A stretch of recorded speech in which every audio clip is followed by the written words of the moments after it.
Hey everybody, before we get started, I just want to remind you this episode is brought to you by our patrons like Ahego Comics and Drago66. If you like what we do and want to see us do more, consider supporting us on Patreon. You get access to episodes early and lots of other goodies, and it would really help us out. Thanks for your support, everybody. I still can't believe you joined our Patreon. Shh, you're spoiling it. 喜べ少年. That's right, everybody. Welcome back to Let's Talk FGO, the show that is all about Fate Grand Order, and most definitely not some of the other many, many tangents that will happen today. Many. Alright, well, we'll do it simply, because, I mean, I already put it in the title because I like clicks. So, I'm one of your hosts, Omega. There's also that other host, Lucky. But the person most people are probably clicking for is our guest today, finally. We said we were going to do it for like 2 or 3 weeks there. But we have Voice of Saint Quartz back. Yay. Hi guys, they finally let me out of the closet. They got so bored, they needed a rock to join them. To make things a little bit more exciting. Well, at least This you're is very actually shiny, really Ralph. true. I am, like, jingling keys in front of your face, yes. Anyway, everyone, I hope you are enjoying Fate Grand Order, aka rerunning the rerun. That's a thing now. And while we here at Studio Omega like to bring you the lettuce in FGO-related news and memes, we will be talking about current and future events for both the JP and EM versions of the game. So anyone not wanting spoilers should just go wait another week for something actually interesting. Yeah, so cross-sectionally, I looked it up earlier, but we are in almost assuredly a dead zone of FGO right now, because there's 4 days and a bit left on the Singing Pumpkin Castle rerun in the English server, and then there's like 5 days and a bit left on the Devil's Building Climber rerun in Japan. Now, luckily, Japan has at least announced for sure what's coming after this, though it's not starting until I think the 24th of October, so even then, there's still a gap in there. It's a bit of a dead week down here. We are in the eye of the storm. We're lost in the doldrums with no wind in our sails. Hey, And rocks at our feet. Like me. Hey, like, no, like, as I said, I'm ex-Navy, and if you have never been on an actual becalmed sea, you do not actually know how, like, utterly, I don't want to say terrifying, but uncanny it is to be out on an ocean and not a wave to be seen, just this glassy surface of infinite. And so, like, this is some Lovecraftian shit right here, I'm going back below deck. So it's not terrifying so much as it is just existential. Yeah. Alright, well, let's very quickly get up today's pro tip, because I, once again, wrote it literally the last minute. Senpai, 起きてください. That's right, everybody, it's time for Wake the Fuck Up Senpai, our regular segment for pro tips. Today's pro tip is enjoy the relaxing times when they come. If you're bored, pick up another chill game or do some other stuff with your life. Especially that last bit. It's funny, we were talking about people who have too much time on their hands earlier. You know, I'm just gonna call this dude out. I don't remember what the fuck his name is because it's not damn important. But there was a comment on last week's episode which basically boiled down to if you had done the Lotto event, you would have had a QP and Embers. And I'm staring at it, I'm just like, do I want to dedicate the time and effort to actually backsass this fucker right now? I ultimately decided not to, because honestly, I don't know if it was worth the effort, but I was like, it's just one of those moments of like, do you only pay partial attention to what I say? That's entirely true. Like, or entirely possible. That sounds like a lot of videos I make. I'm just so like, many comment sections of people not paying attention. It's like, I don't know, it's like, I guess like I can't expect like I'm still utterly surprised when I hear people, you know, actually sit down and listen to this on a weekly basis, where they like listen to me and a couple other schmucks like talk for a couple hours about a mobile game that I have spent entirely too much money on. They have also probably spent entirely too much money on the game. Welcome to the sunk cost fallacy, everybody. Yep. So it's just like one of those things of like yeah, I like to do like other things besides FGO. You know, I like to have money, so I work, and I like to, you know, go out on dates, so I go be social. And I'm pretty sure those are a couple things that a lot of fuckers out there don't have.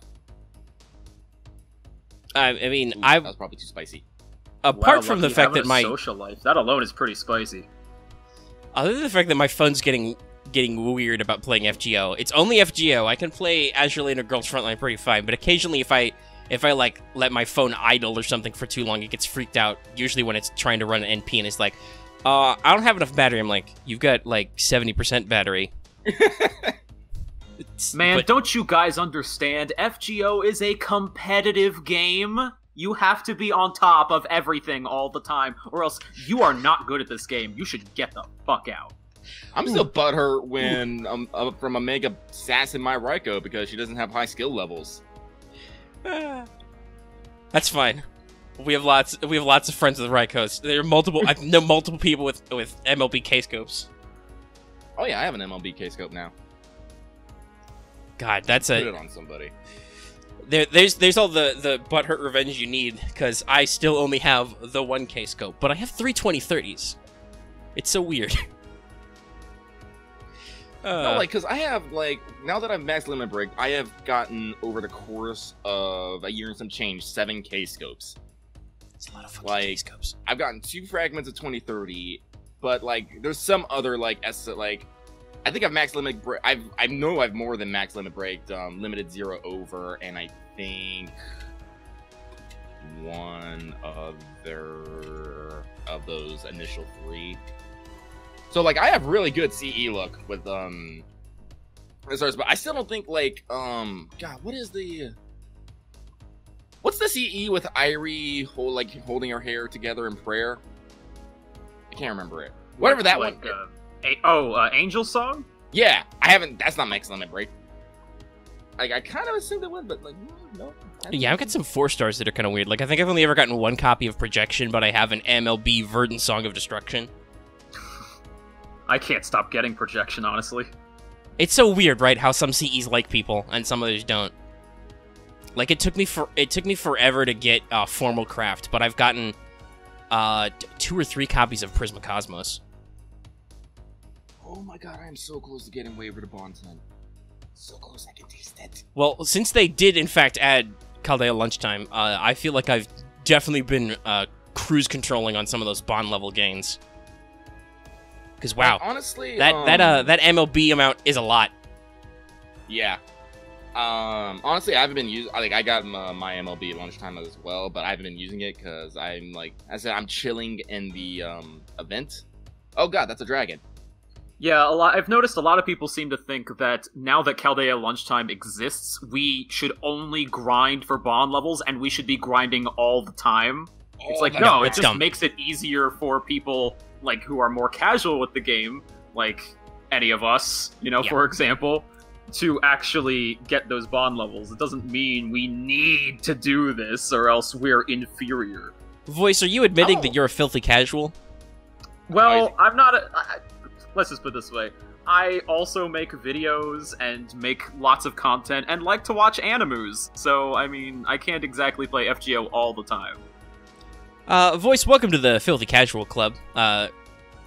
Somebody actually finally noticed this on Discord, but it was actually a discussion about Azure Lane, but it fits most of our discussions. I immediately added the role to our Discord, Filthy Casual, and gave it to myself and Lucky. And it has remained hidden there for like a whole week until people noticed. I think I noticed it 3 days ago. I just didn't say anything. It was just one of those internal jokes. Because I basically went and gave out a bunch of people a whole bunch of roles because I was like, oh, I haven't been doing this lately. So a lot of people got the person of culture and hentai role.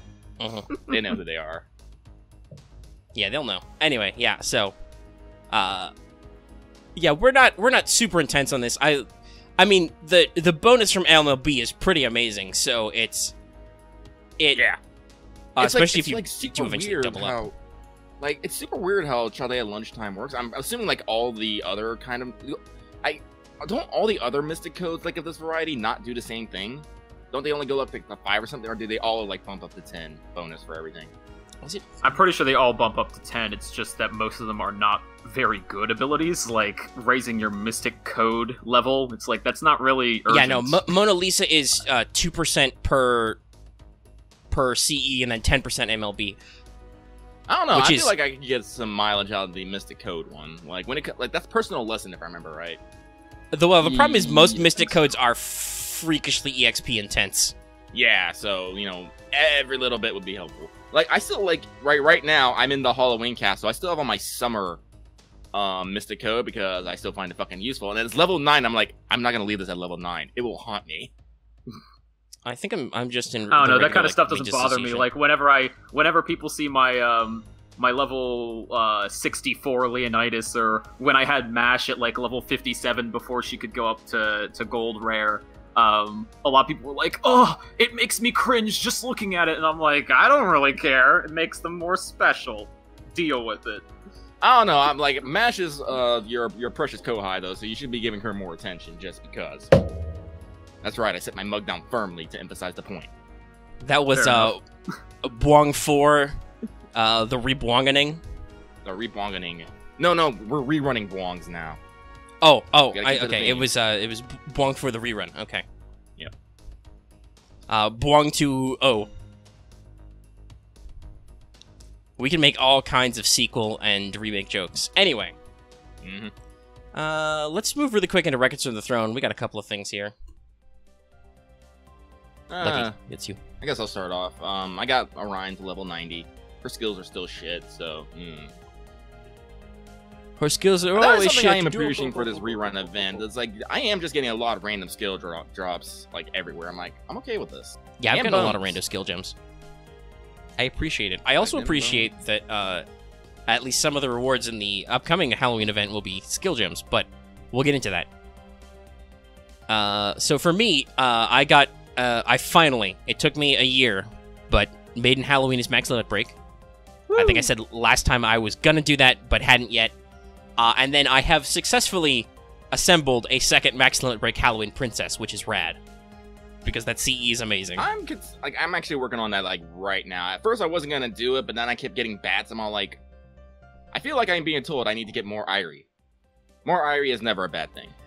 Yeah, so in general, we could have working saved on this it for right a free talk, but in general, I think other than obviously the stuff I don't need, like the Twinkle Candies and the Spare Lizzes, I've basically cleaned out the event shop, except for all the stuff I have 80 of.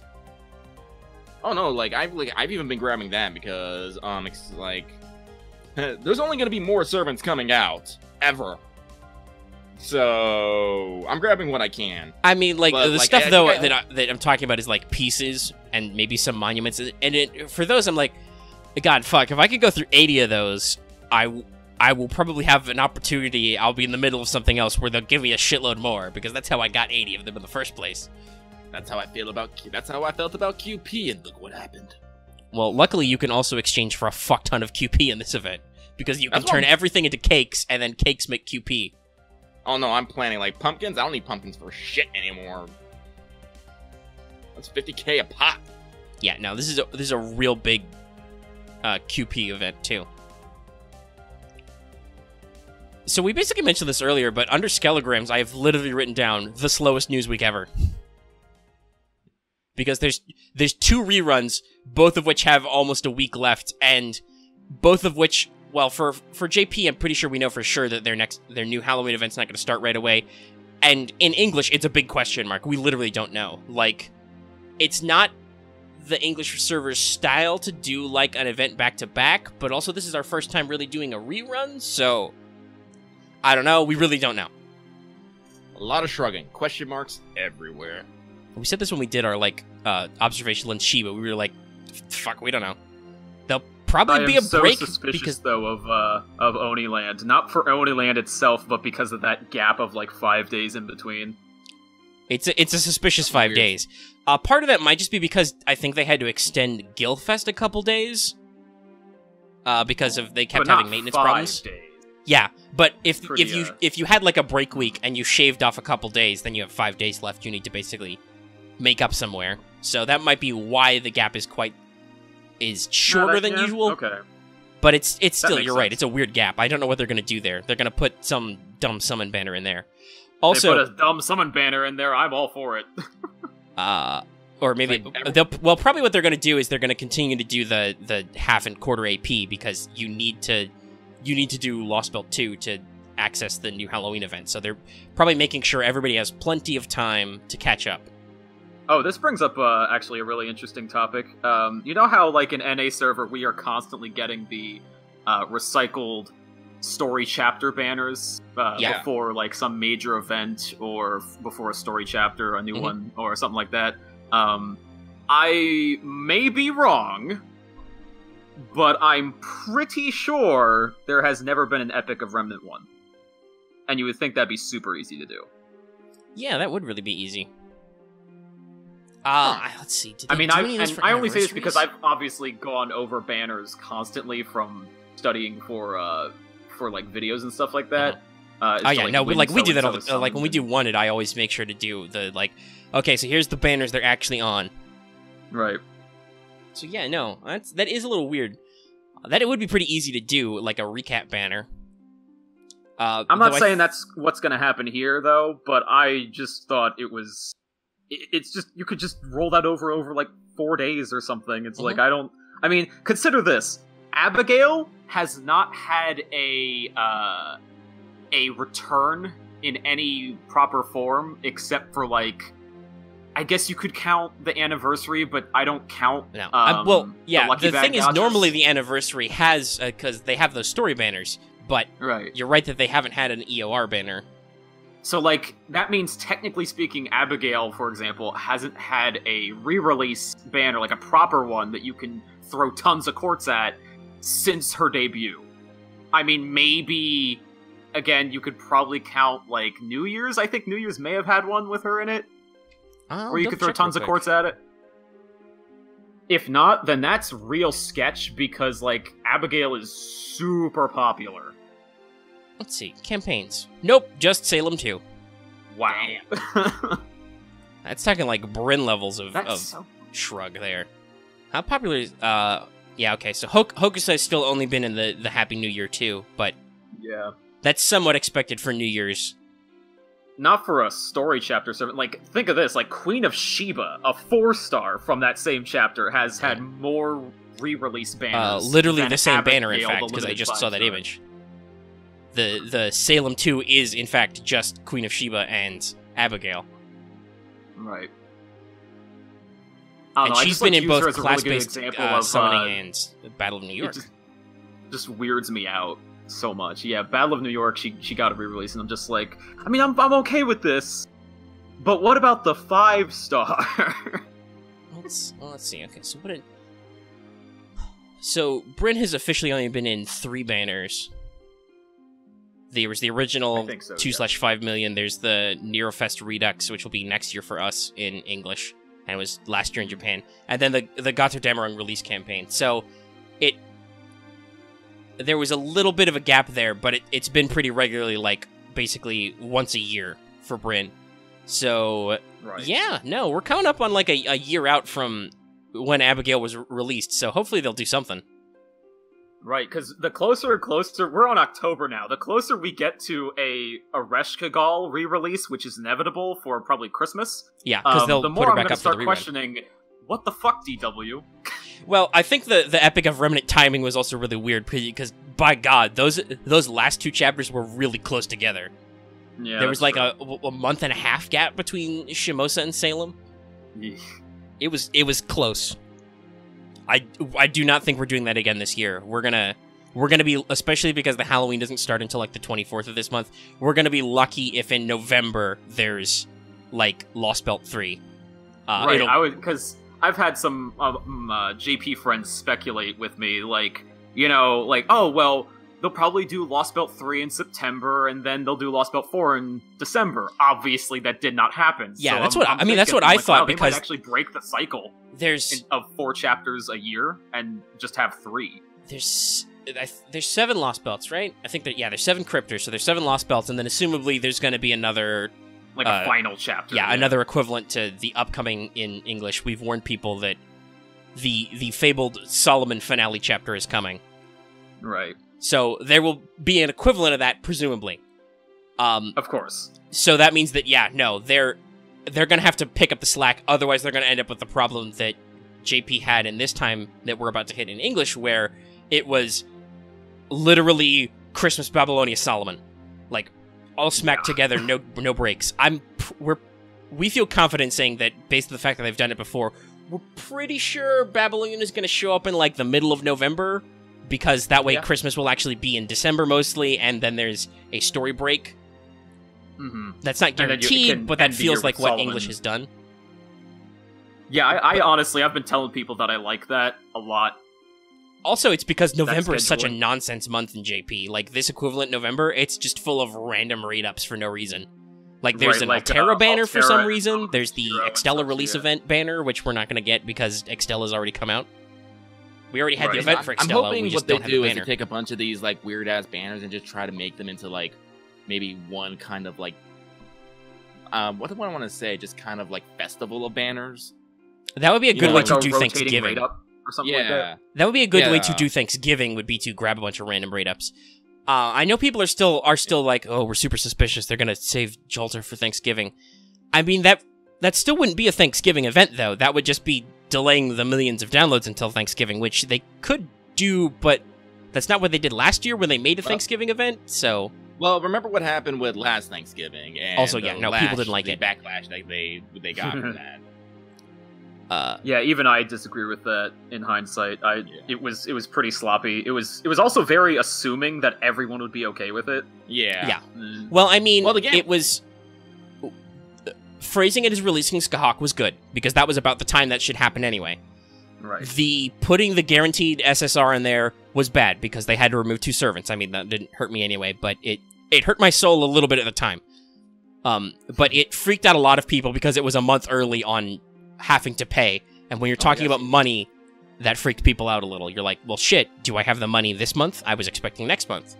Oh, great, I got another Made in Halloween. Now I should probably just pick that up, too. And then the real problem, I think, though, was that they basically nerfed New Year's. They stripped a lot of raid-ups out of New Year's to make the Skahawk banner, basically. So, it did not feel good. It felt like they basically... Well, it felt like what they did. They stole from future events to make a sooner event, and people did not appreciate that. They know that. Obviously, clearly, they cannot have... people cannot have it both ways, because people also whine and complain when the anniversary rewards were delayed because they needed to release the Camelot chapter, because otherwise Ozzy and Lancer Artoria can't be in the guaranteed SSR. Right. I'm sorry, guys. Like, you, even as you far have as to pick JP what you like. goes, knowing that New Year's raid-up is going to happen when it's going to happen, like on New Year's, that kind of creates some kind of, like, safety net in my mind or any other player's mind, and is like, okay, at least I can plan for this, even if I have no idea who it's going to be. I mean, obviously, NA knows who it's going to be for their server, but, like, JP, at least there's some kind of comfort there. But having that whole Thanksgiving thing, Pro tip about spending. We don't give money at Thanksgiving. Delight works in Japan. That's a turkey. Christmas thing. I eat ham. Ham is fair. We visit family, so don't put shit on that weekend because we can't use our phones. I'm already gonna have that problem. Oh, I need to bring this up to Lucky Either way, some we're other time. But consuming on Thanksgiving. We're not giving on Thanksgiving. Yeah. Though that's something we need to talk about is that I'm pretty sure on the weekend of the 22nd I'm gonna be busy, so we might have to either like give up the show or something and have a Christmas break because it turns out I'm having a family get together on the 23rd. So I will probably be busy the 22nd and 23rd, on pain of my mother's gonna Kali-Ma my fucking heart out. So we'll have to work that out in a couple months. But yeah, no, like Thanksgiving especially is usually a time when you are either allowed or forced, depending on your attitudes, to hang out with your family, and usually you can't be on your fucking phone game. So before, like, Omega kept trying to run me over with words. Yeah, Omega. What I was gonna say is, if people are interested, I can literally just do a Let's Talk FGO Thanksgiving special, and people can have 2 hours of me just sitting by myself ranting about whatever comes to mind while playing FGO. He's alone on Thanksgiving. No, this wouldn't be Thanksgiving. I'm sorry. I don't know if I wasn't clear. I'm talking about on Christmas. And Christmas. No, like Thanksgiving, I think I'll be fine. I don't know what we're doing, but nobody said we're doing any kind of family get-together. Also, isn't Thanksgiving on a Thursday? Yes, Thanksgiving is usually on a Thursday. Yeah, so but I know people who do things over Thanksgiving weekends, because I didn't hear you say Christmas because you probably. Yeah, sorry. I said upcoming the weekend of the 23rd. We might have to do a Christmas break for Let's Talk FGO. Yeah, and the 23rd is the same weekend as Thanksgiving. That's why I was like, oh. Oh, is it also the same? No. Yeah. You see, he meant the 23rd of October. It's a 2-month break, Lucky.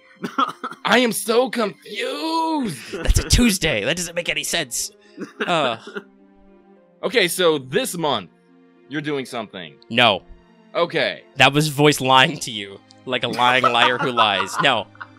I'm saying that in December, we might... Yeah, well, it doesn't matter now because you've said you'll do a weird solo episode, maybe, but Yeah, I will if need be. probably be busy basically the weekend before Christmas. So, because I'm having a family get-together, so we're gonna have to do something different that week. Oh, I'm And I cannot possibly get out of it because, like I said earlier, if I try to duck, my mother will Kalima my heart out. Oh, God. I have to go. You betrayed Shiva! You betrayed Shiva! So we You're are like, "No, Mom, locked this is my in a part-" couple months in advance. I will say, though, that the next weekend is my birthday. We will definitely be doing a show then because that's how lonely I am. Brought it down. What should I get you? I won't be alone on my birthday. I'll be with all of you guys. Woo! Hey, that was just like my birthday. Boys, Yeah. when's your birthday? My birthday is on November 2nd. Oh, Oh, nice. you want to be on our show? It's Friday. Sure. I mean, it's a Friday. We can Yeah, have him on a November What's Up. The Yeah, is that voice one- of birthday specials. Yeah, you want to join us on What's Up, where we literally talk about whatever? Sure, you got it. All right, Neat. that is locked in. Oh, that's gonna be one hell of a What's Up. We're gonna have Voice on. We're gonna talk about video games and anime and real life bullshit. Prepare thyselves. I am a Alright. deep little rock. Okay. Well, so we basically talked for half an hour about how there's no news. Yeah. Hey, at least we talked about FGO. That's true. We did talk about lots of FGO topics. So I don't think I've said this on mic yet, but I told you guys, but we do have an extremely large Pumpkin Village pregame written. Like we said, we're not sure if this is starting next week, so do we want to just go ahead and run through it just to be safe? Well, I'm gonna say, like, we still got, like, 4 days left, so that's gonna... I honestly, like... In before they decide, hey guys, we're doing this event right now, and it's like the night before. Yeah, the true Thanks, Anna, JP please. experience. No, the true JP experience would literally... Well, actually, that would be kind of like that. Would be literally they'd tell us, like, tonight, oh, by the way, it's starting right away, because they overlapped on that last week in Japan. But anyway. My Yeah, concern but I is said we just got 4 that days. if it... Cause, Yeah, let's do it now. All right, Let's do it because, yeah, my concern would be that our current event would end on a Wednesday, and then that Thursday they would be like, starting a new event, and then our channel would be sat here holding our dicks for like 3 days. Bamboozled! Or more. It depends on how bug-bit editor lucky is that weekend. Oh my god. By the way, if you So, want that I- full like, story, tune into What's Up, which has already come out, thank God. I managed to get it turned around in a day. Because we talked for only an hour and 40 minutes as opposed to 2 hours and 40 minutes. By statistical averages, when Voice comes out, it's gonna be around 4 hours. Probably. You know, you're probably not wrong. It'll be our first ever What's Up with the fucking intermission, because I'm like, okay guys, I gotta go get dinner, bye. We can do that. So, Extremely Large Pumpkin Village pregame. So Halloween 2's a pretty typical map event. The game follows a progression, all of some classic video games, through a series of stages in the main story quests. Complete the story to obtain your permanent version of Elizabeth Bathory Brave. This event does in fact use bonus servants. Oh shit, that's right. Fuck. Brave They Liz gets all plus do. 100% They all might damage. as well. Robin, Ibaraki, Nito, Extra Vlad, and Cleo get plus 50% damage. So, don't worry too hard if you don't have too many of those because, well, first of all, we'll get into this later, but the game gives you a lot of those as support NPCs, and two, I think it's the second quest reward is a temporary version of Brave Liz. So, you're gonna get your plus 100%. Real talk, I'm kind of upset they don't have Caster Liz and regular Liz. in this bonus event. I think it's because in story, Brave Liz is literally Caster Liz and Lancer Liz do a fusion dance, so it kind of makes sense. Combine.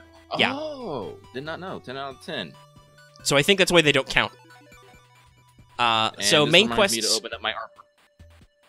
Main quests, it is to my understanding that main quests will appear in blocks that unlock over the first couple days, and then they remain open until the event ends. So, like, this is one of those events you won't be able to breeze through the story on the first day, I think, looking at, like, event guides. Completing the quests will give you a free event CE, a temporary copy of Brave Liz, which you mentioned below, many bonus items for the event, which we will explain below, and there is also a singular Saint Quartz in there. Wow, pulling out all the stops, guys.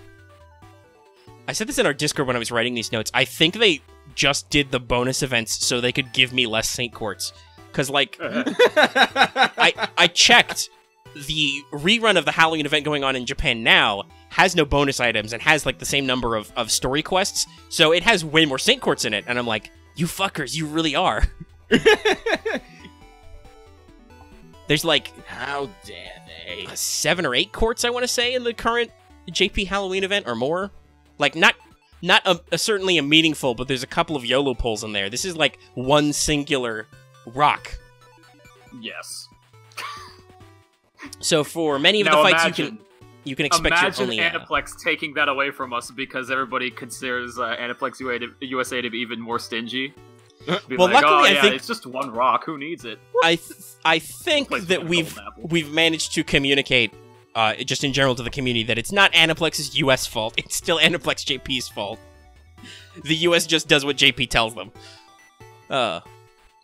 So yeah, for many of these fights, you can expect your only option for support to be some combination of Robin, Nito, and Ibaraki. Like, literally, it'll be, you can only pick the story support, and it'll be those guys. Oh, God. Luckily, those are pretty good, so... Best farmer, best archer, and best 4-star berserker outside of Herc. So, I mean, not so bad. Yeah.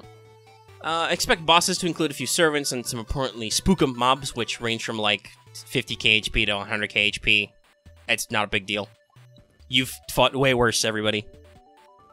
For specifics, you should expect to fight the likes of Tristan, Saberlot, Cleo, and Vlad at least once. And then completing the story nets you Brave Liz permanently and also give you 1 Grail. Woo! And completing the Liz, story quests past a certain point will give you access to the higher level free quests, of course. Huzzah. So, there's a couple of niche mechanics to talk about for various grinds and such. So first of all, the store CEs will affect spawn numbers of enemies like Garden of Order. So you want more enemies to spawn to get more drops, so you equip the appropriate CE. The rare Matahari's Tavern increases Golem and Insect spawns. The SR Wizard and Priest increases Skeleton, Ghost, and Lamia spawns. And the SSR Heroine Ellie Chan's Adventure increases Werewolf, Homunculus, and Knight spawns. Once again, there are only 4 copies of the SSR in the shop, so you'll need the 5th one to drop. Because we love that rule. Yeah. I really shouldn't complain. I've been very fortunate with rando CE drops. But still, it's a little frustrating I got sometimes. a Maiden Halloween and a Halloween Princess drop this event. I'm feeling pretty good. Yeah. I'm hoping my luck holds out. Gacha CEs increase currency drops. There's sacks of bronze, silver, and gold coins, which are all improved by the appropriate rarity. It's not rocket science. The lowest rarity CE gives you bronze, etc. And then there are the event items, which we talked about, which are much like the beans in Onigashima. You spend them to get spend them before a map to get effects. Sword improves Buster, Spear improves Quick, Bow improves Arts. Funny how they decided this. Mantle improves NP, that's damage, and then the shield gives you 3 hits of invincibility. I gotta be honest, I'm not, other than it's super video gamey, it's very Castlevania, I'm not really sure why these are in here, because we'll talk about the challenge quests in a little bit, but even those aren't, like, super hard, they just limit your choices. So, whatever, I don't even know what you want to spend these on. Like, again, they're probably just experimenting with different mechanics and getting feedback and data and metrics and all that good stuff. Seeing, like, how many were used, if it's something they want to... Like, honestly, it's probably stuff like this, which eventually led into the command codes that are in JP now. Yeah, probably. You know what? That's actually a really good point. Yeah, because they know what people want to do on their stuff. Yep. So free quests are pretty normal. So Each node will have ascending difficulties with mobs and servant bosses. They will give you increasing tiers of apples as rewards, and yes, 2 of those are gold apples. So if you're hurting for apples. The highest tier will have bosses with like 200k HP, so plan accordingly. Alright. So, Pumpkin Village begins the challenge quest concept in earnest. Each level of the map, so each section, has a challenge quest with several tiers to it. The quests will limit what types of servant you can use. Usually the trait also informs you who is in the quest. Like, for instance, the map that requires you to use female-only servants is only male servants as bosses. They come with a specific NPC option for support, so, if you're hurting, you will always have at least one NPC at, level 65, 70-ish to rely on. And they will reward you with skill gems, except the highest tier gives either 100 MP or your extra copies of Brave Liz, so you're gonna have to do these if you want to get your complete set. God damn it. Except the last set, which is Mats and a Crystallized Lore. Chain Freaks out there, the final challenge quest, one of the tiers is 5 chains. Alright, I need those. I'm gonna list the maps and the rules. So, Graveyard is females only. Castletown is males only. Forest is Western servants only, so no Japanese servants. Cavern is no kings or queens. The Tundra is Da Vinci's chosen list, so servants Da Vinci likes. The Lava Tube is shorter than 165 centimeters. By the way, this is a lot more servants than you think, because that's only 5'4" in proper American numbers. And Castle Gates is servants introduced in FGO. And the Pyramid is Allies of Justice. I am not going to list literally everyone who's in these lists, because then I would cry, but most of the lists are easy to follow, and the more complex ones, like Allies of Justice or Da Vinci's Chosen List, you can just look up on the internet.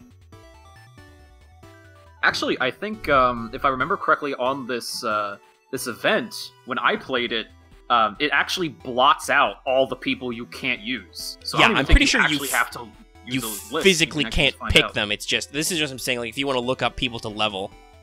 Oh, okay, that's fair, yeah. But yeah, no, you literally can't pick servants who don't match, so it's not like when you're setting up your teams, you have to go who applies? No, you literally can't pick them if they don't apply. It's just, maybe you don't have a good Hero of Justice servant. Oh my goodness. I hope you have Emiya! Yeah, let me actually... That I think really I want to sick. actually look up. I'm about to say, because I don't know if I Is can he consider... Justice? No, not Archer. Oh, wait, what? He doesn't count? I wouldn't think so. Let me... As per canon, he kind of threw away his ideals when he became, a counter guardian, because all he's doing is killing people. Nope. Archer is an ally of justice. There are lots of allies of justice. I think ally of justice is a lie, because Gil is on this list. Maybe it just means Remember, servants who have a good alignment. Oh my god. But yeah, that's what it looks like. It looks like just servants that have a good alignment. So all your favorites are on there.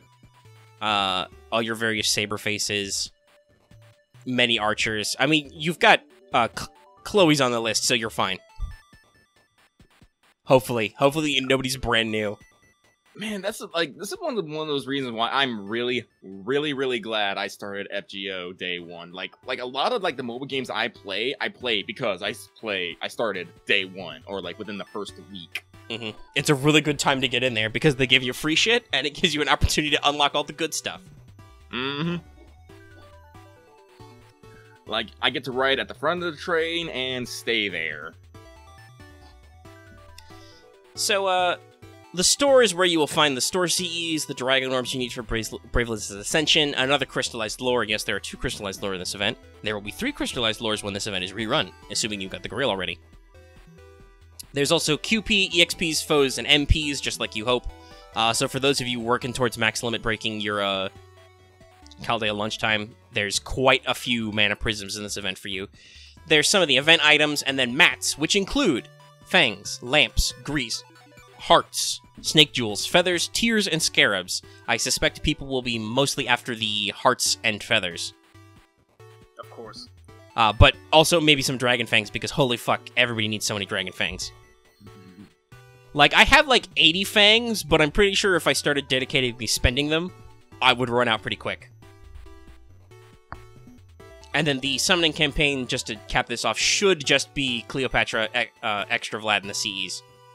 I am like super on the fence if I want to like throw money at this. Because I kind of want Cleopatra, but she's not like a top tier one for me. Like, I'm pretty sure when you do your wanted, I might learn something and be like, maybe, but... Yes, that's right. That's right the thing now, I have to like... do. Aniplex US, please announce the event so I can make a video about it. But yeah, like, I mean, I'm gonna be honest, I'm gonna be real sad if the equivalent of 7 million downloads with 7 tickets isn't in between the two events, because then I'm gonna get like 3 tickets to throw at this. Because I did what on paper was a smart thing and threw a lot of tickets at the Camelot chapter raid up, which had a fucking Bedivere in there, but I literally only got 1 servant, and I already have Toda at NP5. I got a lot of mana prisms back. But yeah, no, so there's the banner's not too flashy. I know some people are interested in Extra Vlad. Some people are interested in Cleo. Do remember that this is the Halloween event with the infamous Dangerous Beast CE, drawn by our Lord and Savior Redrop, so... Wait, that's in the banner? Yes, that is a banner CE. Oh, well, lucky! That solves that question. Oh, yes, let me go pull out $160. All for a cute PNG of MASH. Yeah? Yeah. Hey, I get more love and affection from these 2D waifus than I get from most real world women. All right, so.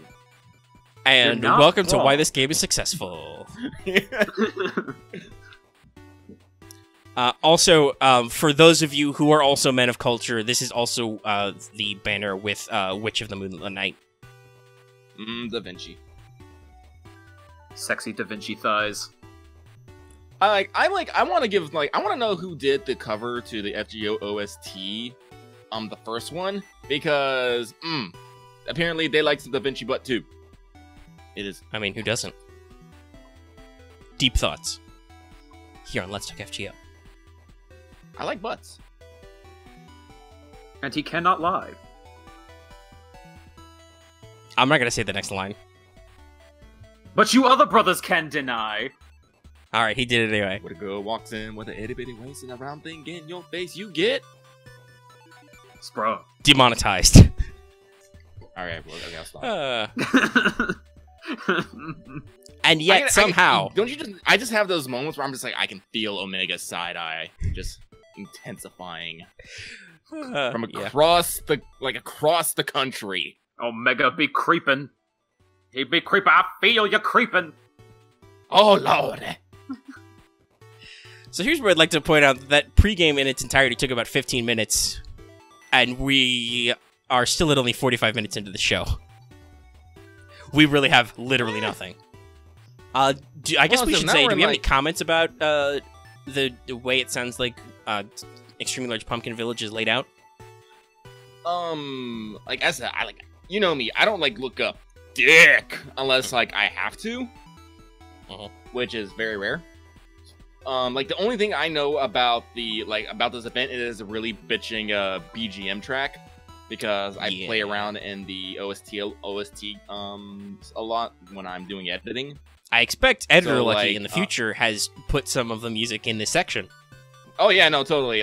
The minute we get into this, it's going to be the Extremely Large Pumpkin Villain thing. That's what you've been listening to. Because if I remember right, it's very 8-bit. Oh yeah, no, this whole event is a huge send up of shit like Castlevania, Super Ghouls and Goblins, shit like that. Yes. Or Dragon Quest if you're looking at Brave Liz. Oh yeah, no. Also, yeah. But yeah, no, it's again, it makes me question the direction they're going with Halloween, because last year it's no, it's actually totally Halloween. Now it's video games. Next year, Mecha? Well, yeah, no, it's an upsell of cheesy B sci-fi. Yeah. Like, it's got a lot of, like, I kaiju movie love it. themes. And apparently we're going even weirder now. Oniland? Yes. Yes, Oniland. it's magical girls combined with the golden Kamui? Question mark? I'm assuming Raita did do that shoot. Yeah, he had. We don't Oh, have. fuck yeah! That's, Yes. If you can't tell, that's Raita's art style from like a million That miles away. is Raita's proportions to a T. I said, like, I didn't actually like look at the image Listen. much because. I've been playing Valkyria Chronicles. Fuck yeah, that's Raita. Oh, Kai, but it is a blessing. But yeah, no. I so, will just say yeah. that this event, though, is one of my favorites of all time. But I kind of, made the... I kind of sprung the ghosts on people when I made my favorites list, saying, oh yeah, by the way, the Ellie trilogy, pretty much my favorite events of all time. So, I mean, I guess that's not even a question there. But, I mean, I have good reason. They're super enjoyable. That's like that's what I can say about like even just redoing this event now. Like rerunning just regular old Pumpkin Village, like I still enjoyed the story. I'm still enjoying like doing these quests and stuff. It's just like because it's like the rerun, I don't have to panic. I guess Yeah, you I don't would feel say. as obligated. Like literally, I have not actually done like a single actual farming mission. Like every single mission I have done is either been one of the event specials or like whatever. Yeah, and I'm, same. like completely okay. Like I really need to because clearing there's out this- like gems and some mats and some of those, but otherwise it's just like fuck. I'm doing great doing this stuff for apples and pumpkins. So, like, I'm kind of like, so when we get to extremely large pumpkin building, I'm expecting, to get back that energy of, oh shit, I gotta do stuff. So, it's like, yeah, I'm like ready, but I'm like, I'm not in no rush to get there. I want to enjoy my time. And I'm gonna enjoy this for relaxing, and then I'm gonna enjoy extremely large pumpkin building for being exciting. It's gonna be good. Yeah, it's good. I wouldn't mind a little bit of excitement back in my mobile games because even playing 3, it's like I mean, there's kind of a little bit of pressure in Azure Lane because there is an event going on with like limited stuff, but at the same time, it's not super It's still got, pressury. like a week. Oh no, I guess like 5 days. Still, yeah, there's a lot of time left It in is it. the 13th. Yes, it's the 13th. Saturday the 13th. Ooh, spooky dating the podcast. That's how many days it's been since Editor Lucky didn't do anything. No, I'm joking.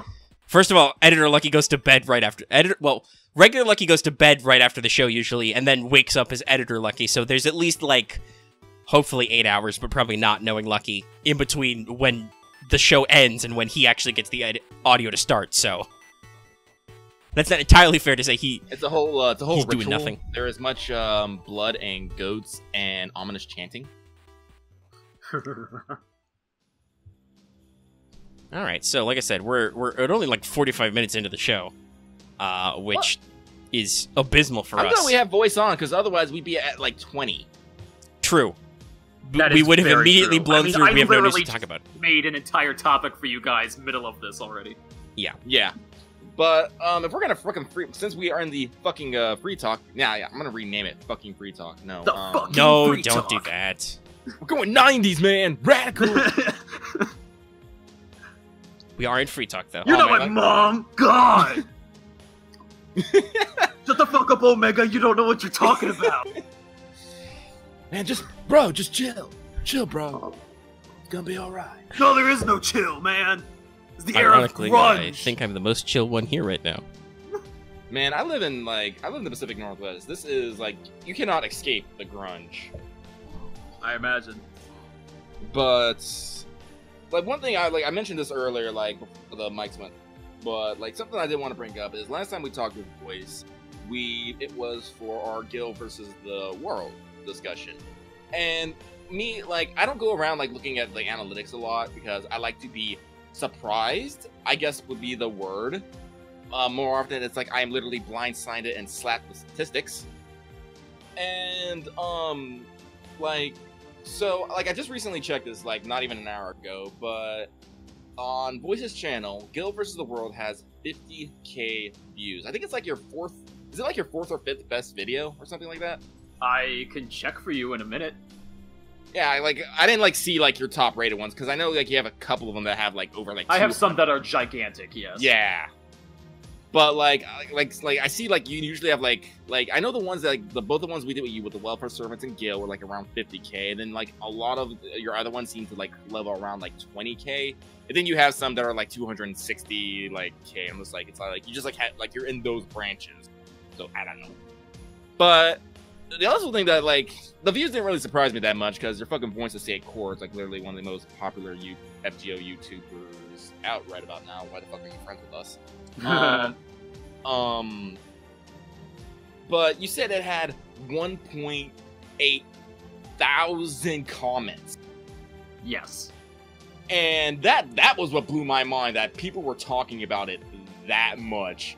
That is, just to give you a statistic there, that is by far the most comments I have ever received for a video. The next, just to give you an idea, the next most amount of comments I've ever received for a video was a 1.3k comments. So that's 500 more comments. I'm pretty sure those entire 500 people were people who were writing 2-page essays on why we were wrong. And there's a lot of essays in those comments, so yeah. Like, I'm not gonna pull it up and read it, but some people are definitely vehement about points we were wrong. And I think, you know, some of them are probably right, but you know what? I really don't care. Especially considering that if you look at the likes to dislikes ratio, there's 1.6k likes and only 58 dislikes. That is amazing. Not because of the numbers, but because of how many people disagreed with us. Like, I want to take it as, like, you know, think about that. I want to take, you know, people are being mature and respecting someone else's opinion. Because I think we did, like, preface that is, like, yes. Like, the whole thing is, like, this, as we see it. Mm-hmm. Yeah. But there were still fucking, like, 2 to 3 page essays on, like, people, like, double spacing lines, like, paragraph for this servant, paragraph for this servant, like, maybe a notation here for this servant. I'm like, I don't have time to read this. But they think we do. They think we do. I have trouble, like, answering comments just to our own stuff. We get, like, what, like, 15 to 20 comments, maybe? So I was just, there's unfortunately no feature to sort my comments, but looking at some of our higher viewed videos, our usual on like a popular video is 50 plus comments. Oh wow. See, this is what I like about being pessimistic. When you're pessimistic, if you're right, it's smug satisfaction, and if you are wrong, you are pleasantly surprised. Also, by the way, sad news, Voice, videos with you are no longer our most viewed videos. Well, it's been a while, I figured. True. But yeah, no, it's for some reason people really liked when we talked about Camelot. It's our Camelot pregame and our anniversary with more Camelot are like super popular. I don't know why. I think that's also because a lot of people were scared of Camelot. Probably. Like, please help us, Omega Sensei, Lucky Sensei. I'm not Lucky Sensei. I'm a teacher. You are now Lucky Sensei. I did one Tamamo video. One. Therefore, you are now Lucky Sensei. Take it. No. Accept it. Oh my god, now I just have an image of, like, a Saint Quartz just shoving the word sensei on my face. I'm like, no! Well, unfortunately, we're not on Voices channel, so... powers.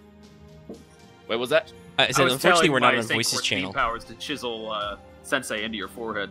Oh my god. Unfortunately, we are not on Voices channel, so I don't know if we say, hey, somebody draw that, if they'll draw that. They certainly drew it when we asked for people to put Liz with a dartboard. I'm super happy about that, and I just realized I literally have like a finished this image. I hate myself so fucking much. By the way, I now have a 4th piece of fan art of Liz with a dartboard.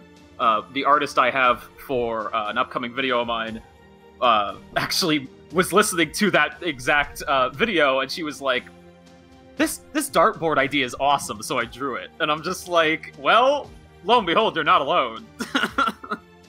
And so I realized I hadn't saved any of those images, and I was like, somebody, please, do you still have those images? And luckily, one of my fans was like, oh, yo, bro, I got you. And he posted all 3. And I was just like, you are amazing. That was a shout out to Dubious Lobo on Twitter. Thank you, my friend. You are best doggo. I am literally plugging in my tab. Oh god, now we've made him art. Oh god, what have I done? I've inspired Lucky. He's more than a sensei now. Actually, that's what artists are usually called. That's true. They're usually called, like, mangaka and whatnot. Like, they're usually referred to as a sensei. Yeah, we have a weird As I said, way of I am an translating that artist. as a teacher or doctor occasionally in the U.S., but really it's just any sort of a master of a craft, I think. Yes, but he was already a sensei, so now he's double sensei. Lucky Oh my double God. sensei. Sama. Oh, Lucky Die Sensei. I threw my pin at the microphone, so that's the only thing I think I can do to retaliate. That made a big fat sound wave. But not as big as fat as me saying that just now. Jesus, okay. Alright, Omega, back away from your microphone a little. You're already gonna annoy yourself leaving in all those breaths. Which it does, by the way. I try to cut them out when the videos are shorter, but no, it totally annoys me when I see that fucking little squirt of a sound wave and I'm like, ah, fuck, I inhaled into the microphone. Curse my need to breathe. Oh, but just to answer Lucky's original question real quick, is it is the Guild vs. the World video is now my 8th most viewed video. Damn. People really like talking about Gil, and we like me and Omega have mentioned this to you. I was like, we totally have to do a round 2 at some point. Only because actually a lot of the comments were really good for something, and that was giving us ideas. Yeah. Like, first and foremost, like, everyone was screaming, what about Edmond Dantes? And I'm like, what about him? And he's like, he's super fucking fast. I'm like, he is super fucking fast. And Omega was like, oh god damn it, I forgot about him. Yeah. I'll do mea culpa. Probably should have put him in there, because if you want to talk about characters who are grossly overpowered by fate, Dantes is real up there. Yeah, so we're definitely gonna do him. We'll probably do some more interesting niche characters. We'll probably, like, revisit some of these comments that are there. Well, I mean, because, this is I mean, I could ask Voice now, but I was figuring before the video, I would ask Voice, hey, since we're on your channel, what should my salt level be? Because I can be very or not a lot salty to the audience, basically. Because at least as they're written, some of my notes about the response can be pretty spicy. They don't have to be, but when I wrote them, they were. Well, I mean, do you want to be salty now? Or I mean, I can be salty now. My short version is basically just, listen, guys, from a standpoint of literary criticism, y'all don't know what the fuck you're talking about. Like, you. Well, hey, honestly, this is your show now, so let it rip. Yes. I mean, yeah, no, the short version is basically it's funny. This is going to be like a couple weeks in a row on the show where we've talked about high-level concepts, but mostly, like, a lot of my points boil down to, okay, you guys need to understand some concepts about literary, like, critique and analysis. One of them is death of the author, which is authorial intent doesn't matter, and just because the author said something later also doesn't actually matter. The interpretations that we as the audience make of the work are just as valid as whatever the hell the author thought he was doing when he wrote it. And just because Nasu says some shit in interviews about how Gil's the strongest doesn't actually make Gil the strongest if it doesn't follow in the text. So, if you're gonna keep saying, but they said Gil was the best, he can beat anything, miss me with that shit. That's not how that works. If it doesn't say it in the text, it doesn't count. And unfortunately, the text is all over the fucking place. So, our second backup is, we are just mortal men, guys. Between writers. Yes, we are just mortal men, guys. We have to, like, figure out how this works in a setting which has literal rules and mechanics, and then also, in some cases, is made of games which have rules and mechanics which are not literal, and, like, make those comparisons. So it's hard sometimes. Sometimes give us a break. Like, a lot of people were like, God, you guys really downplayed Gate of Babylon. Like, it says A++, you know. I'm like, but it also says E. Gil's not throwing his best shit out all the time. He can, but his usual modus operandi is to just throw whatever the fuck he's got lying around and see if it works. I mean, have you seen how it works in the anime, in the mangas, and pretty much any time he uses it? Do you think he really gives a fuck what he's throwing at people? Yeah, exactly. That's the real point. Is the whole point of Gil's character is that he is not giving a fuck, and the rule of our matchups was basically, does this character make Gil give a fuck? If they can't make Gil Yeah, I give a noticed fuck, a then lot there's of no comments. point in discussing it.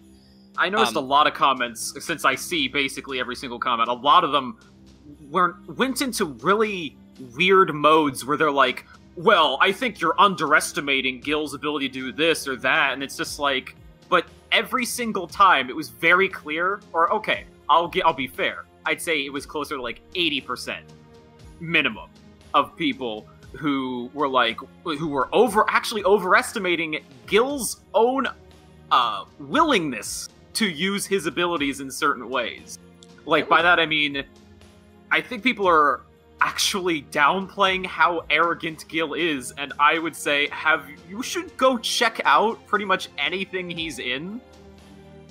Except maybe CCC, because in that I think he only has like a few % of his power, he admits, so he's a lot less cocky, but he's still Gil, so... I mean, like, we have an almost complete Extella playthrough up on our channel. You run into Gil several times, where while it does make it, he makes it clear at a couple points, he's not quite going all out in most fights. He still basically jobs a lot, and some people are like, that wanks Nero so much. Never mind that you also job Gil as Tamamo, who has no earthly reason to win that fight anyway. Oh my god, you just reminded me of the comments that said, wait a minute, Nero could totally beat Gil, even though Omega clearly said, guys, that's not gonna happen. No. Like, Imperial Privilege is pretty bullshit, but no. As a Saber anyway, Nero is a really shitty Saber, and in a straight 1v1 match, no. Gil would get tired of her ego being bigger than his, and he would just be like, away with you. And it would be done. I remember another comment specifically Yeah. where, like, when talking about Tamamo, it's all like, Tamamo would never use full 9 tails. I'm just like, but she did. That's kind of how the Tamamo 9 got made. Yeah, no, like she really doesn't want to. She can. We even said that when that's why we gave her an honorable mention, because if she actually went that far, you know, like, as we're still assuming that Gil is still limited by being a servant container. He is still one servant.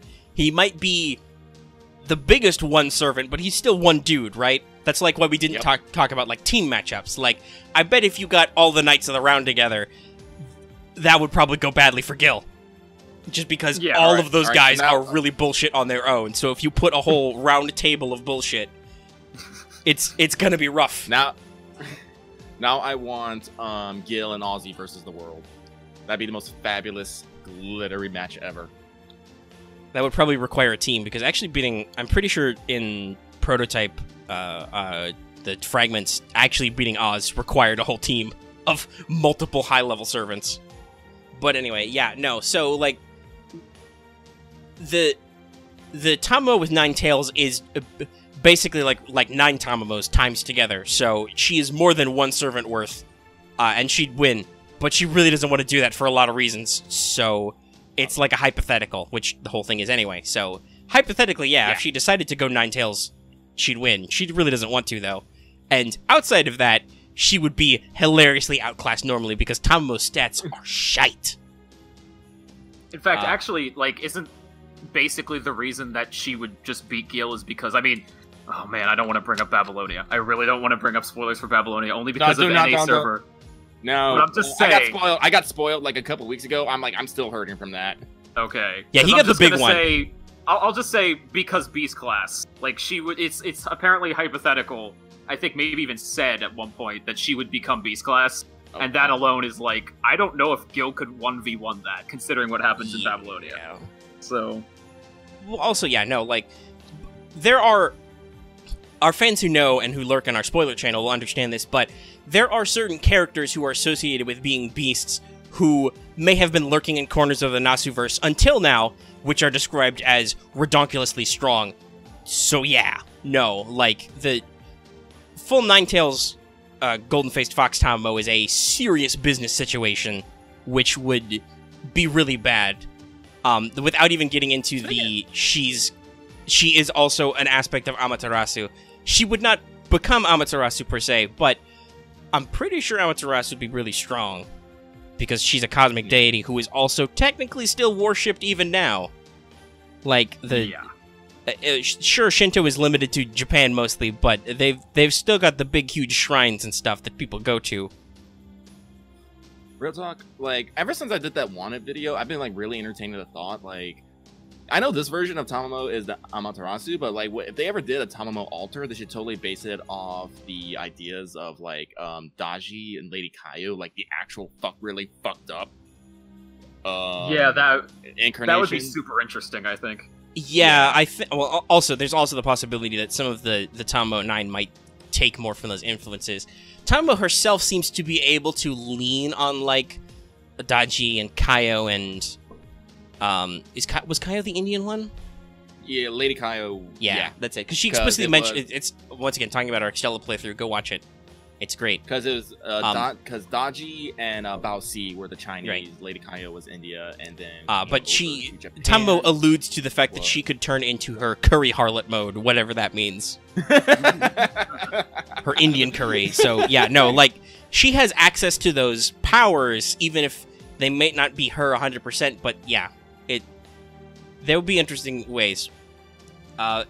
Basically, everybody who's in the extraverse, like, a lot of the extraverse heroines are, like, really bad news characters by design.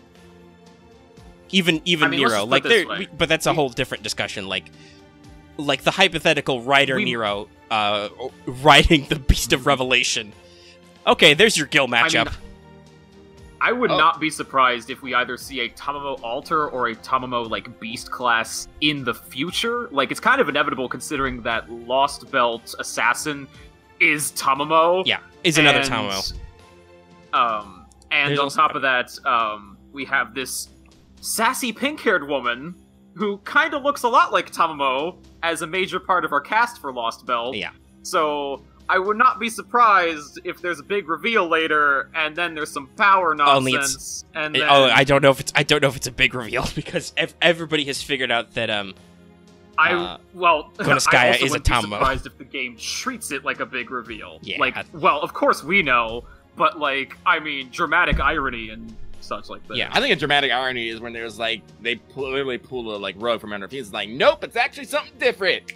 Yeah, like, everybody's expecting a big gotcha moment with Oniland.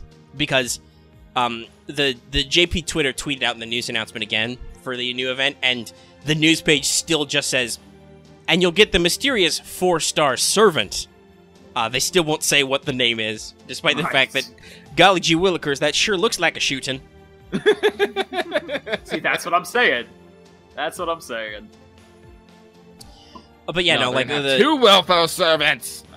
We originally were on this subject because we were responding to people talking about how, like, they feel like we're underestimating Gil. I feel like at times we're overestimating Gil, and that we're overestimating how much of a fuck he gives. Because fundamentally, Gil's character is defined by his minimum levels of fuck giving. Mm-hmm. Also, and I think a lot of people forget that, and we kind of had to give him some leeway with his fuck giving, as it were, in some of those scenarios. Well, it was literally because that was literally, it's like, we usually go with, like, we start with how does Gil usually solve problems? He throws shit at people. Yeah. Now, did that work? Can the servant survive him throwing shit at people? Him throwing shit at them, and go from there. Yeah, like, some people are like but he can summon, like, so many gates, he can have, like, as many as he likes. I'm like, but does he start there? No, he usually starts with a few, and then he scales up. Have we ever really seen him do it? Like, I think like either Gate of Babylon, Enkidu, or Ea. That's pretty much what he does in any iteration. He sometimes pulls out wine. The highest caliber I think he's gone as an intro is in Fate, when he jobs Medea, and he just summons a fuck huge wall and just obliterates the entire temple. And that's mostly just as an intro, though, right? Like, he's showing off to be like, hey, I am here. Motherfucking Gil. I also remember a few comments about people who was like, guys, like, even with all that agility, they wouldn't be able to dodge. I'm like, do you understand how ridiculous, like, high level agility is? Like, yeah, no, I mean, like... I think I mentioned this, like, on an episode, like, a few weeks ago, especially with, Ushiwakamaru and the 7 Leaps. Like, using, our honorable, decorated, and highly respected, Burn Senpai figured out that using, you know, whatever like wonky like math that like Nasu ascribes to like the servants and their ranks and stuff, by the 7th leap, because of Ishiwakamaru's high agility, 7th leap of her noble phantasm, she can literally leap across the entire distance of the continental United States. That's how fucking ridiculous high levels of agility is. Yeah, servants are dumb.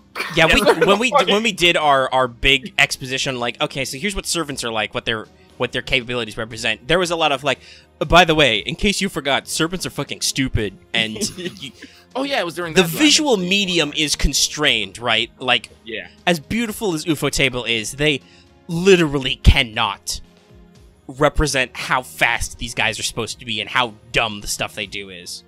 Yeah. Like, they're dumbing it down. Yeah.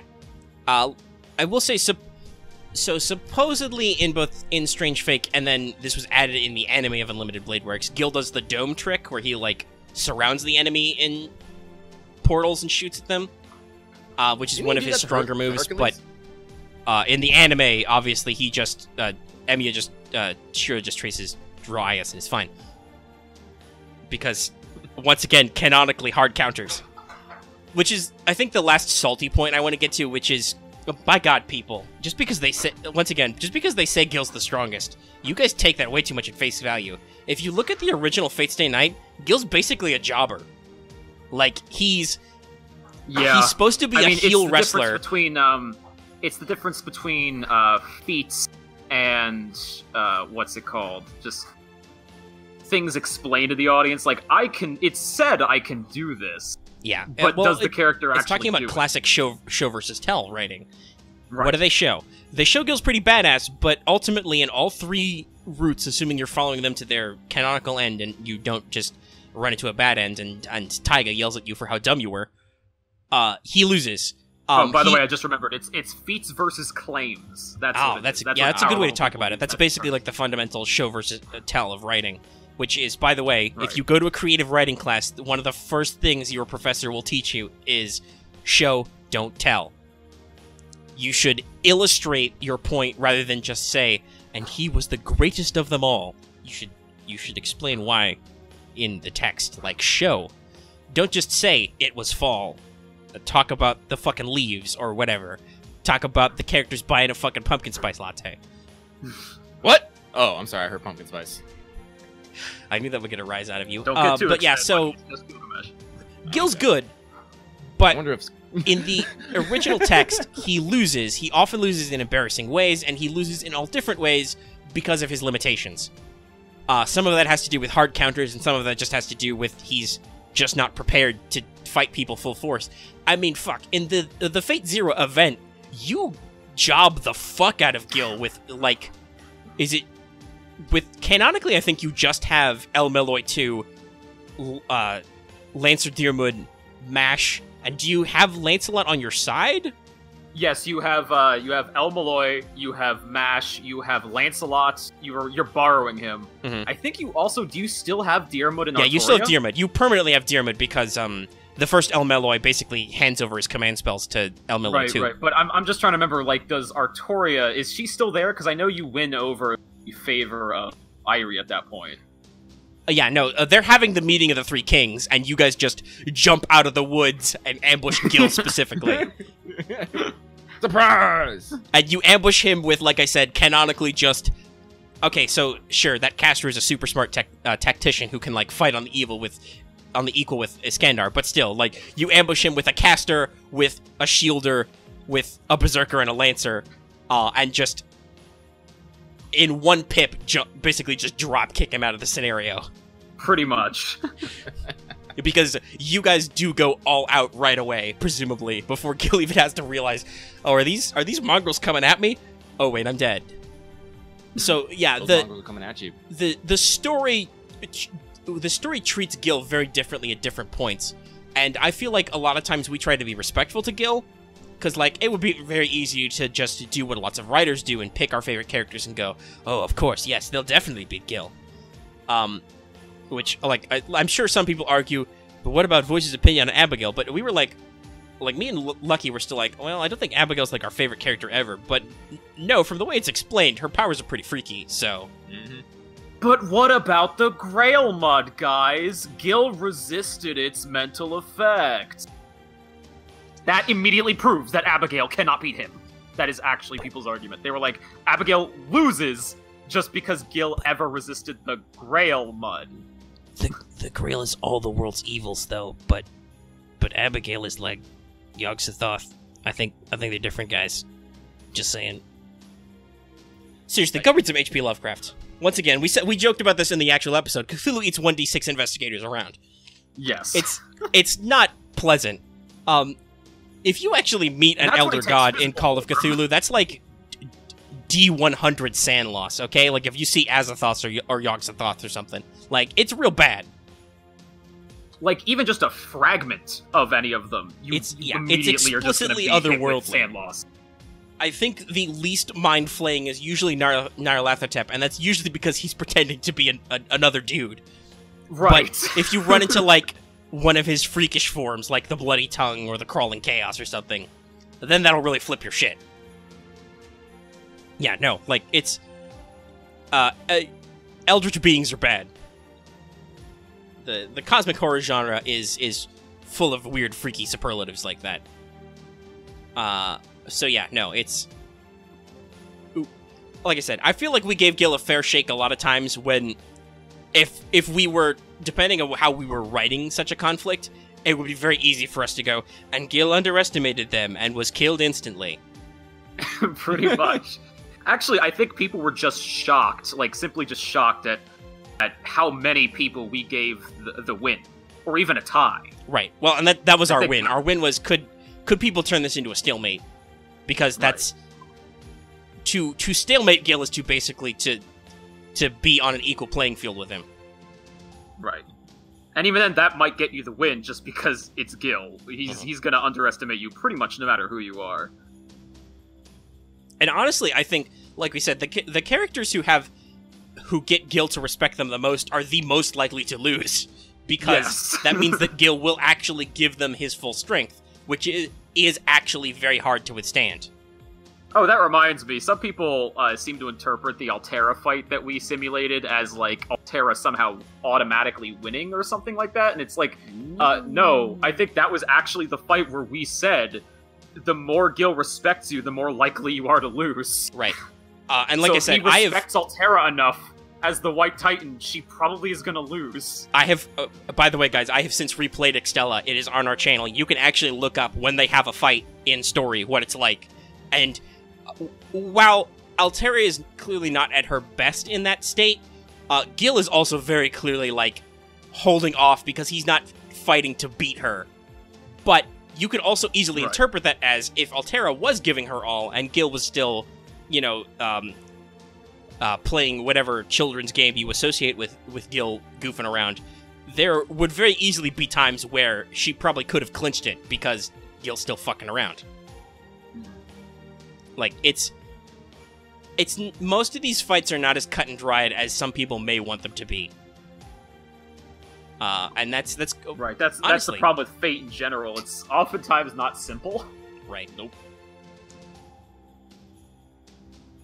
I mean, that's why I like Fate, though, is because, I mean, even Shiro Emiya can beat Gil.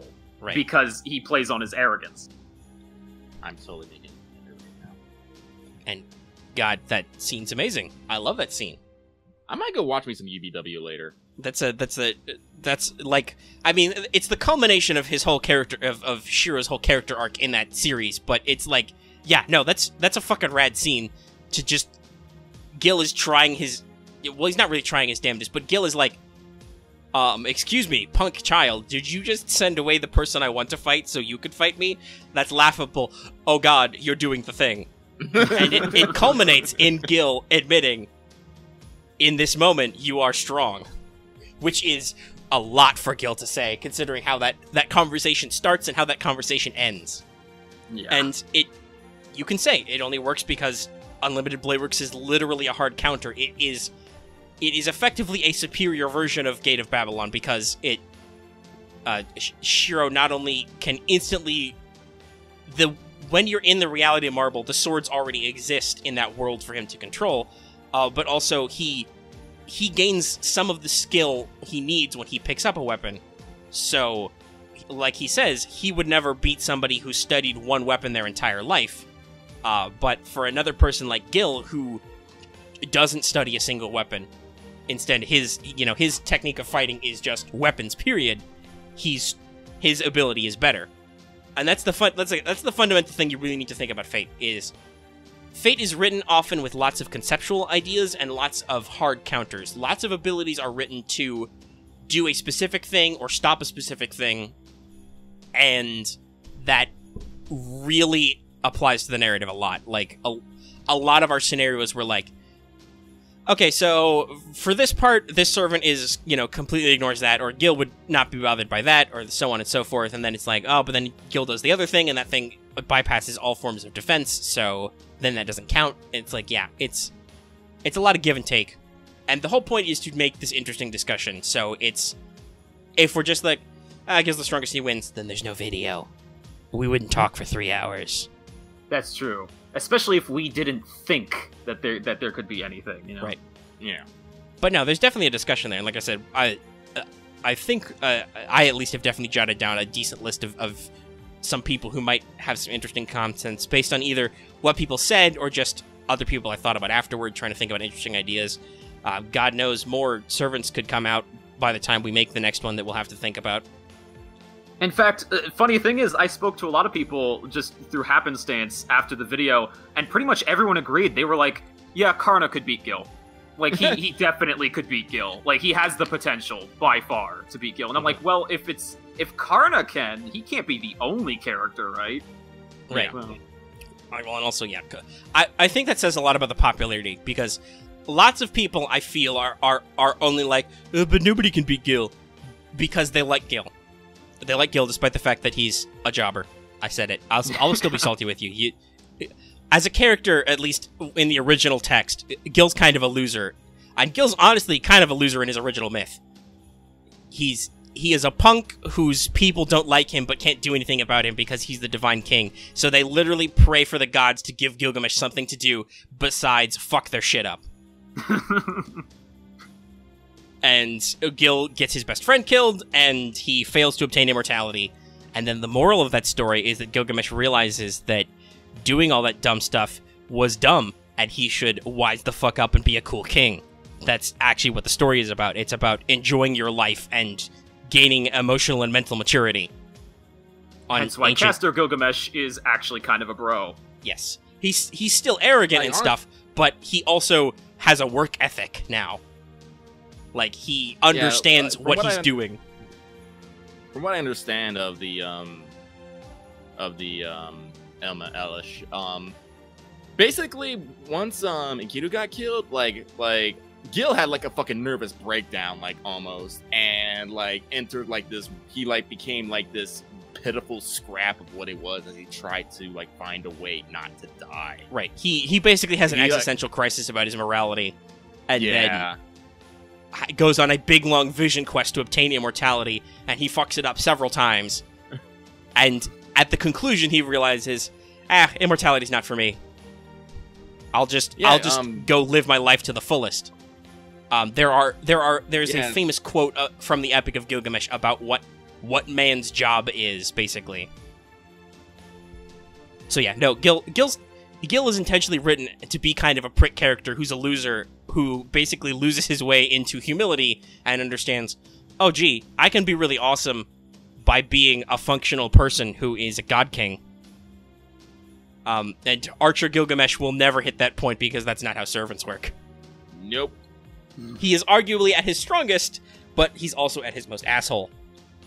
That said, though, like, he's very entertaining, at least. Like, I've made several like thumbnails and video titles about how epic his bants are, because oh my god, he is so snarky. I think in CCC everybody's snarkier overall, but like he's still got a load of that when you play Extella. Like, he has got some sharp burns. Mm-hmm.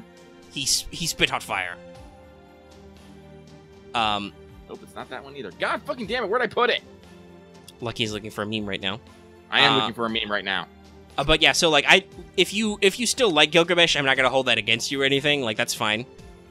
Just I appreciate acknowledge that maybe you think he's the coolest because you like him a lot, and then somebody told you he was the coolest. But that I think the reason why Karna gets a fair shake is because people also really like Karna's character because he's also a cool dude who is also very Bance heavy and snarky, but also like he is a noble soul even to his vast detriment, literally. Like, I think the problem is it comes down to like the power level community and stuff like that. Like, not them in particular, but I notice like whenever I listen to videos about power levels for various series, people always seem to not just enjoy but fetishize characters who are widely considered or showcase themselves being the best, basically unbeatable. And so the problem is Fate isn't exactly like that. Like, there are some characters who are definitely stronger than others, but the thing is everyone can do a thing that is unique to them, and sometimes that just so happens to be able to beat the so-called best guy. Right. A heroic spirit and even noble phantasms are supposed to be like the heroic one and only. So, yeah, no, these characters are much bigger than life, and they have lots of weird, unique, niche abilities. And even if Gil is supposed to be, in general, the biggest, baddest dude, which is, like we said, at least out of the text, is supposed to be the thing. And most people treat him with certain respect when they run into him, which usually that respect quickly boils away because he's kind of an asshole, but still. He's treated as a big deal by the narrative, and he's said to be something like the biggest deal out of the narrative. That doesn't mean, like, that some people don't get some shots in, because, goddamn, there's some stuff. Alright, now the video's almost an hour and a half long. Although I just want to say one last thing. That is not everything we've just said, and everything we said in that Gil video. We are not necessarily underplaying how strong Gil is. Yeah. Gil could easily take out a lot of people. I mean, that's why we started with describing him and being like, so, the following is our short list of people we thought of who could actually match him, and there's, actually, I can check this number. I can check what the servant index is at right now, and I could see... But even so, like, Gil's a strong guy. A very strong guy. Arguably the strongest guy. But... So, how many servants would you say we talked about in the original episode? Maybe like 10? I thought it was more than 10. I would say like closer to like 15. 15? 10 to 15? And, well, not everyone won those fights either. Oh, that's also true. That. But still, yeah, like, I guess... if I'm just talking about in general, what servants did we even consider giving the win to? I mean, we could pull up the doc. I think it's still somewhere. Oh, yeah.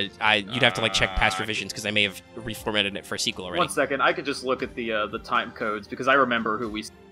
Oh. Okay, Artoria, we definitely said won because she's done it. Enkidu, we said would at least tie, maybe win, but at least tie. Alcides, or Alcides, however you want to pronounce it, we said he has a really good shot of winning, but it may just come down to a tie, or depending on what Gil does. We said Arjuna would lose, but we said Karna would win. Ozzy, we said as soon as it got to Aya, Ozzy just loses, which is entirely possible because of how those two act towards each other. Altera, we said the same thing. As soon as it gets to Aya, Altera just loses. We said Skahak actually has a surprisingly good chance because she has the outs for just long enough to probably get her the win. Oda just depends on who gets their Noble Phantasm out first. We said Raiko loses. She would give a good shot, but she'd ultimately lose. Jeanne d'Arc. Some people actually did disagree with us on this because of her feat in Apocrypha, but we ultimately said that it depends on the situation, really. Right. It depends on if she is able to use La Pucelle, basically. Yes. Abigail, we said, like, yes, we need more materials, but even so, just based off of what we know, and if Gil didn't know anything, if Gil was Gil, he would lose to Abigail. And with Pioneer of the Stars, we said it just depends on who it is. Like, Da Vinci and Tesla have the greatest chance among them so far that we know of. And they might not necessarily win, but they can do some freaky stuff, so who knows. Yeah. And then there's the honorable mentions. Yeah, so that was about 15. So currently, in JP, there are 223 servant IDs. So we cut like a good 200 people out of the running, you know, entirely. Right. So yeah, no, like we're not necessarily lowballing Gil. Consider how many 5 stars that is. Yes. That would probably lose to him. We ignored straight up and did not talk about a lot of people, including a lot of popular. Like I said, we straight up were like, yeah, Nero wouldn't win. I'm trying to picture that. I literally can't even imagine. Like, what would she even do? She has one noble phantasm, and then she's got her sword thing. And like, okay, Imperial privilege is real broken. What skill are you gonna give yourself, Nero? In fact, the man even is if just you shooting account swords for at her, you. in fact, if you account for her bride form, which is her other saber form, I mean, literally, her noble phantasm is just a different sword slash. So Yes. as a saber, she really doesn't stand a chance. Yeah, she has a couple of sword techniques she can do once she uses her noble phantasm to summon the Golden Theater. Now, while Gil would probably be like, "Oh wow, this theater is real golden. That's cool." I still don't think does anything to him. We would need to start getting to her caster form, because theoretically that's one of the couple of classes that would fit Nero better, and thus she should be stronger in. And I've heard people be like, but it's her bounded field, though, and she has special powers inside it. Listen, if Ku Alter could give less of a fuck, then I think Gil could beat him on so that. sure, he's Grail powered, but still, like, he completely tanks the fuck out of that. Yeah. And Gil has been known just to say, fuck you, reality. And like, fuck you, reality. And also, Aya breaks bounded fields. Yeah. It does. It really does. It breaks everything. I mean, of course, that's us assuming he would even bring it out. Well, yeah, but, no, like I mean, said, like, if I'm he just... gets even The a theater's dose of cool, respect, but... it's over. The theater's cool, but Gil could just fill the theater with swords, and like I said, I don't... Like we said before, as a saber, Nero's really, really awful. She's only a saber just because she thinks being a saber is being the coolest, and thus I, Nero Claudius, must be a saber. Fuck you very much. Right. In fact, she arguably has more of a chance as a caster just because she can at least fire a whole bunch of stuff. Oh yeah, no, I said that earlier. Like, that's a hypothetical, though, because her caster form is a swimsuit servant, so it's right, like... and we can't really account for those because they're serious pretty is much this? jokes. Like, she's got... The summer Nero is tied into her lore and fate a little bit, so like there's justification for lots of ideas. Like the little basically can-coal guns she has are supposed to be a type of mystic code design she learned from her court magician, who said, and this was actually said in Extella, which was out for a long time before that event happened, even in JP, who she explicitly said that she was told she could be a good magus if she wanted to, but that would involve her basically going to live the life of being a magic user as opposed to being an emperor, and she was like, nah, fuck that. Emperor for days. And like we... once again... another one. Here's kind of a tangent, but still on the same topic. There were actually a lot of people who said, no, Skahak doesn't have a chance against Gil. But those same people then said, but Ku had a fight in Fate Stay Night with him for like 12 hours, and it was just a stalemate. And the only reason Ku couldn't do it was because he was basically told not to kill any servants or something like that. Something weird contextual jargon. And I'm like, all right. Outside of the textual jargon, if Ku really did have that fight for like 12 hours with Gil, what makes you think that Skahak just immediately loses? Really, think about this. Like, even if we ignore Ku, the fact that... with one gay bulb, Yeah. can last that long. Even if we ignore the fact that, yes, Skahak has some probably slightly overinflated abilities in Fate, like her more mystical abilities, which aren't really supported in a lot of the original mythical text, she's still the one who taught Ku everything he knows, and it was, she was dedicated to fighting her sister, Ife, who Ku could not beat. Literally, she broke all his weapons, and the only reason why he won was because he pulled the dirty trick and basically sucker punched her and dragged her over to their side. Like, it's... And Skahak was like, I'm gonna fight this one. So, in terms of martial talent, yes, we should assume Skahawk is as good, if not better, than Ku. And then you apply on top of that, and then because her myths are different, she has different mythological abilities than he does. Yeah, no. Also, I would like to point out, I think I said in that point when we were talking about that, I'm like, I don't remember, did Gil and Ku ever have a fight? I think I actually said, I bet they just stalemated for a long time. So I think my subconscious remembered that fact, but my conscious did not, because the situation I assumed was exactly what happened. Because anything, I think a lot of people just weirdly just don't understand the fact that basically anything Ku accomplishes, Skahawk could at least do the same. Right, because she literally taught him everything he knows. That's, in fact, the only reason why Ku Alter won that one time was because he had developed a new trick as an alter that she did not know about. Right. But, funny enough, I did at least see a couple comments that were like, well, Ku Alter killed Skahawk, so that means Ku is better. And it's what? I don't... Do you know how many layers of wrongness that is? We could probably try and figure that matchup, but it's hard because in that story, Ku Alter is basically glued to a grail. Like, he is sucking on the grail teat. He learned a new trick that she didn't predict. Right. And he's sucking on that grail teat the whole time. Also, another thing, though, is that we would probably bring this up when we do the follow-up, I'll say. We would probably bring this up again. But also, a lot of people misunderstood Anima Elish. A lot of people thought about the mechanics from FGO were literal.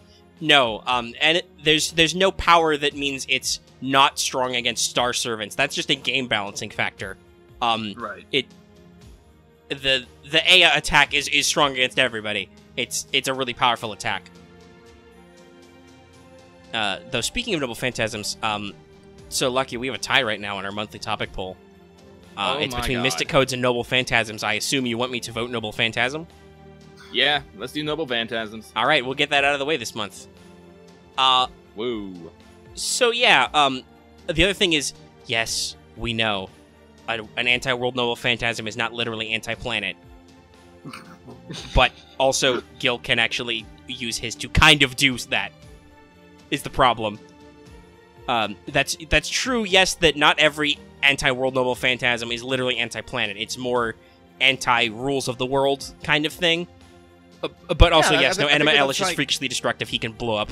He can basically end the world as we know it if he felt like it. I kind of figured it was anti-world because of the effect it had on, like, reality marbles and bounded fields. It can, like, disrupt the world. Well, basically, right, because what anti-world is supposed to represent is that basically Gaia, the world, has a reality marble, which is our rules of the universe on our Earth as we expect them, and Anima Elish can destroy that. So yes, Lucky, you are right, but also it's supposed to be like bigger in scale. You can violate the rules of the world with a capital W. Oh. But also, yes, no, like, the way that Gil violates those rules is by basically fucking up the terrain and destroying it. So, yes, he can actually blow up big chunks of the planet. But this also kind of commits to the idea of why Sherlock Holmes can have an anti-world Noble Phantasm. Right. Because if you look in his notes, his Noble Phantasm can technically reach that far. Right. But he's not blowing up planets. Right. Elementary... is an amazing Noble Phantasm because it creates the solutions to problems. If Holmes deduces there must be a key, there's suddenly a key to this door somewhere in the world, which is great. It's kind of terrifying. Spoilers, we're probably going to talk about Sherlock in some capacity. It's going to be an interesting but very non-traditional discussion. I think his will be kind of more on the tune of like how we discussed Pioneer of the Stars. Yeah, I feel very like unorthodox in how I'm not sure if it will be a full-blown discussion or if it will be more of an honorable mention, just because that, like I said, that discussion would look very weird, because as cool as that sounds, I don't think it's going to boil down to a kung fu fight with Sherlock versus Gil with his more burrito. Like a staring contest at best. That's not how that ends up, but Sherlock could do some interesting things, because he is literally the world's greatest detective. Right.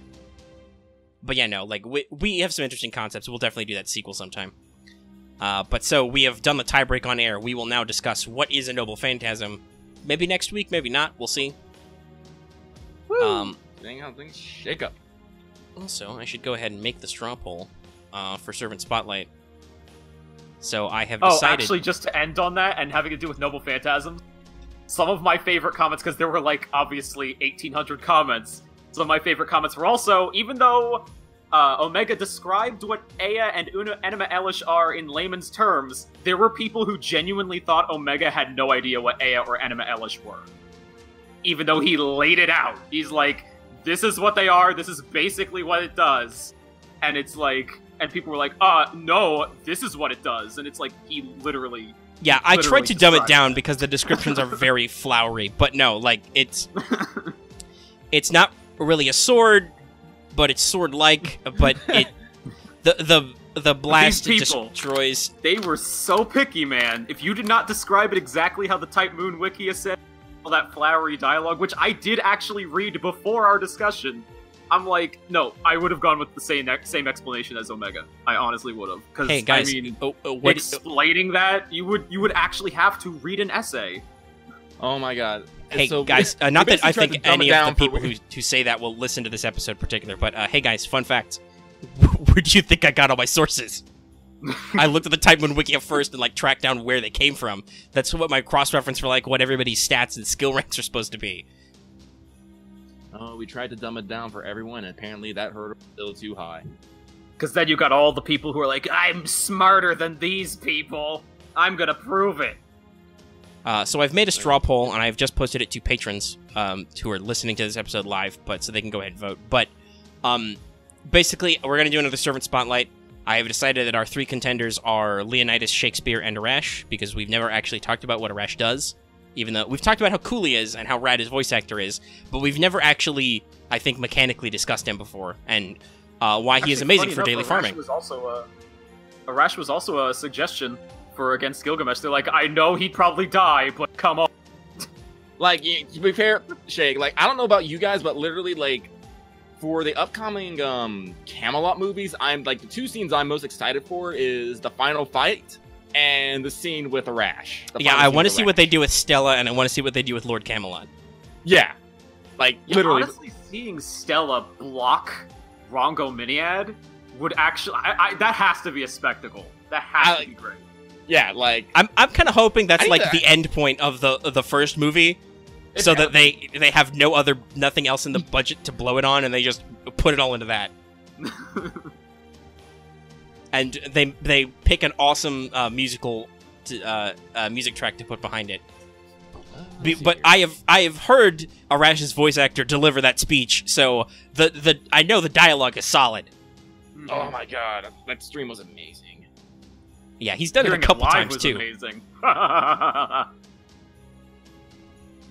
But yeah, no. So I am vastly expecting Arash to win this poll, but we'll see.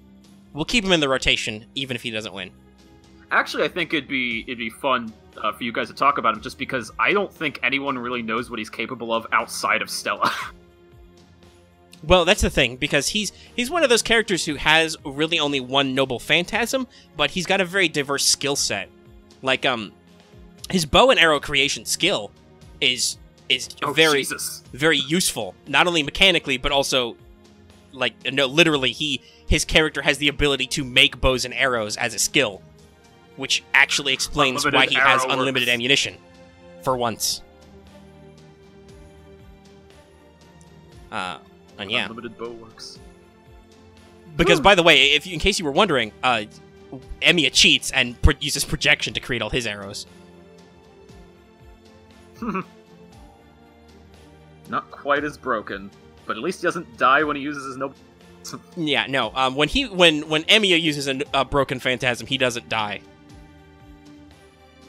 Which is also the other thing about Stella, is that Stella's one of those weird cases where it's a bit like one of Beowulf's swords. The NP itself is fundamentally basically a broken phantasm. He can overload it, which means it does shitloads of damage, but it explodes. Oh, Jesus. Also, he dies. I didn't even know that was the case. Oh my god. Yeah, no, it's he fires a shot that is according to legend more than the human body can take. So basically, he takes all the backlash and shoots the equivalent of a broken phantasm arrow. So you get like one of Emiya's fronting 2 shots, right? Like it's a huge arrow shot that explodes. but it is, by legend, defined as a shot that Arash cannot live through. Right. So it's your... As a servant in a Grail War, it kind of sucks, because you're like, well, you got a 1 trump card, but then Which you is die. funny, because he was actually a servant in a Grail War. Oh, yeah, no. Because Arash is not original to FGO, by the way, guys. He's from Prototype Fragments. But yeah, let's see. Yeah, we've been going for about an hour 45. I think we should go ahead and wrap this up. We're basically done talking about stuff. We hit all the topics we wanted to. We got an extra long show out of talking with Voice. But yeah. Editor Lucky is probably wanting to stab us by now. It depends on how much editing he wants, because editing he wants to do. We'll see. I gotta be honest, there are probably a lot of long these as discussionary type topics where he doesn't have to do fucking anything. Yeah. All I know is I'm all talked out, because I hit pretty much all the major points I could even think of. There were a lot of comments, guys. Yeah. Yeah, for a while I was going through and trying to read them every couple of days, and then I stopped. There were a lot of comments. And that's not even out of disrespect, it's just there's so many comments. Oh my god. Alright, so, I will go ahead and say, as we wrap up, if you like the show, give it a like. If you have any comments that we will probably read, because as we said, our videos don't normally get quite that many comments, leave them in the comment section down below. You can also check out our Discord, that link is in the description. You can come in and chat about stuff and all that other things, get your questions answered. And of course, if you are new here and have not already, please subscribe. And even if you are subscribed, if you haven't, don't forget to hit that bell for notifications so you always know when we post a video, because otherwise, you really have no idea sometimes. We're working on the pipeline, guys. We really are. And of course, as it says at the front of the show, if you want to, you can join the Voice of Saint Quartz and support us on Patreon. You can get access to episodes early and lots of other stuff. Though I expect, Voice, you're probably not going to listen to the audio of this when I post it like 10 minutes from now, because you're in it. Probably not. In fact, I'll totally be sick of it by the time this is over.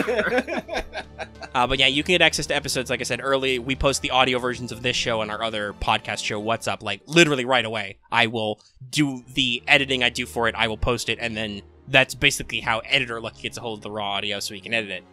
Yeah. But you can also get access to the video version early if you back high enough. And vote on our topics and lots of other fun stuff. You know the whole spiel. I'm not really You here should to be show. like a rock and stick around. And so, yeah, that's the show, guys. Alright, final thoughts. Say something pithy before I turn the mics off. Oh shit, I already used my line. Well, thanks for letting me out of the closet. It was getting kinda drafty in there. Edit this fall, we have to do a little bit of cleaning before we stick you back in. I think I was starting to feel some moss. Not good for my shine. I don't know if I can get you any cool summons if I'm mossy and fungi. So now you Hey, get Internet. Voice of Saint Moss. Hey, Internet, can I get a Mossy Saint Quartz picture? Or Photoshop? Okay, thanks, bye.